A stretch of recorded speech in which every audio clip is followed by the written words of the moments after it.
If God is for us, who can be against us? This powerful question comes from Romans 8:31, and it serves to give Christians confidence that though in this life we might face trials, we might face hardships, that God has overcome them and that He will lead us through them.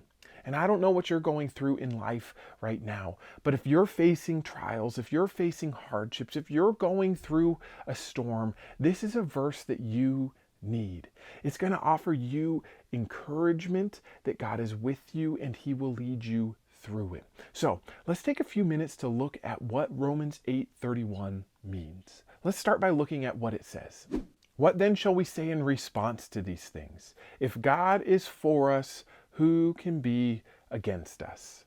Let's start by looking at the context in which we find these words. The book of Romans was a letter written by the Apostle Paul to the church in Rome.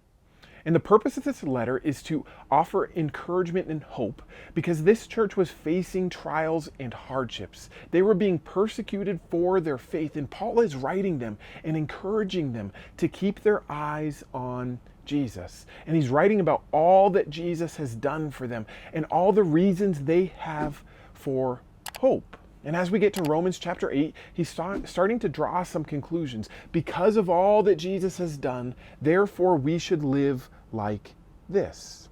And that's what we're seeing in Romans 8:31, is Paul is drawing conclusions from all that happened prior and saying that now, because of Jesus, because of what He has done, that we can have hope even in difficult situations.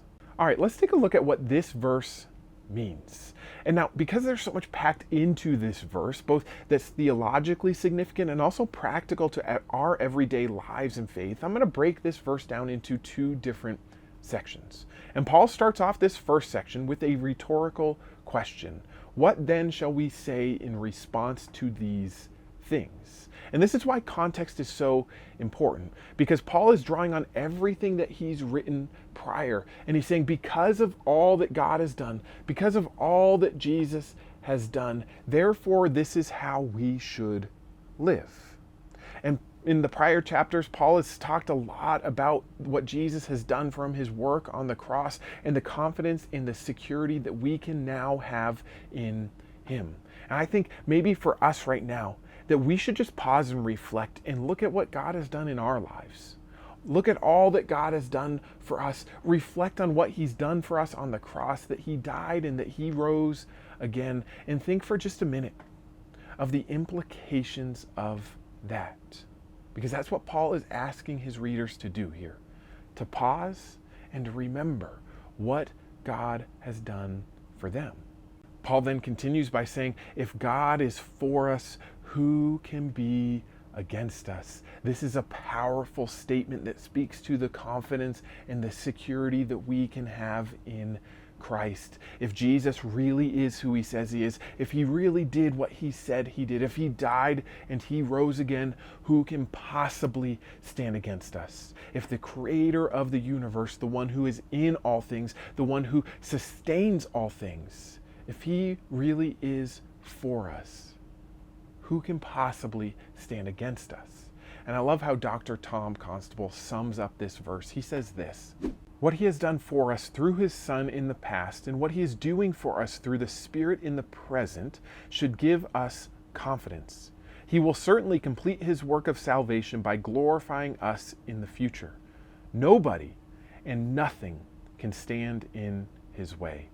Romans 8:31 isn't some self-help encouragement, some self-help passage. Paul's not saying that we on our own strength can get through what we're facing. What he's saying is he's saying that in our weakness, God is strong. That when we are facing trials and hardships, we don't need to dig deep within ourselves, but we need to lift our eyes to Jesus because He is the one who will get us through. On our own, we're not good enough.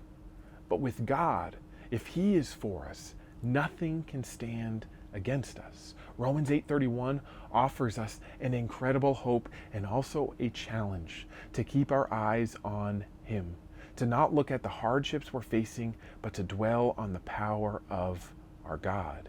And just a few verses later, Paul lists all these things that we might face, like trials and persecution and famine and the sword and all the dangers that we go through in this world. And Paul's saying that none of those things are stronger than God. If God is for us, nothing and no one can be against us. I want to end by looking at 3 different ways that we can apply Romans 8:31 to our lives. And the first lesson we can learn is to not fixate on what is temporary. You see, what often happens when we go through trials, when we go through hardships, when we face storms, we get fixated on that thing that's right in front of us. And the storm looks big and it looks scary, and we quickly see that it's bigger than us. We quickly see that we're not good enough, strong enough, smart enough to navigate our way through it, and we become discouraged. And what Romans 8:31 is challenging us to do is not fixate on those things.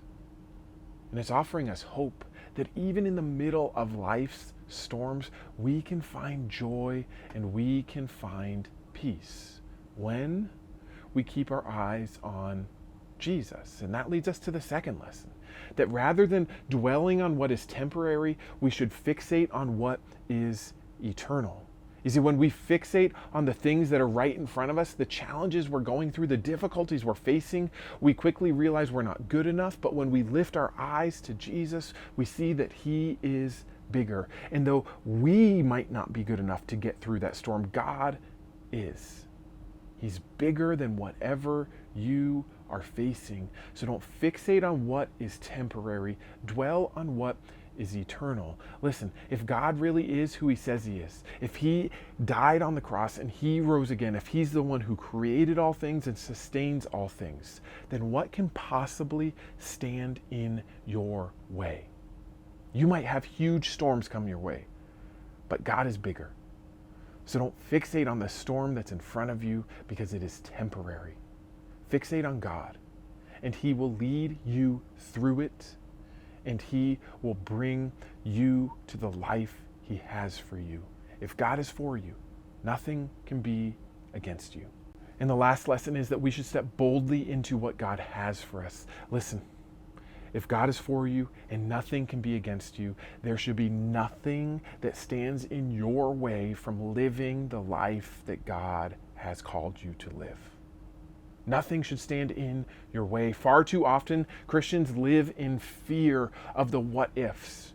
But listen, God is bigger than the what ifs. He's bigger than the storm you're facing. He's bigger than the storm you will face.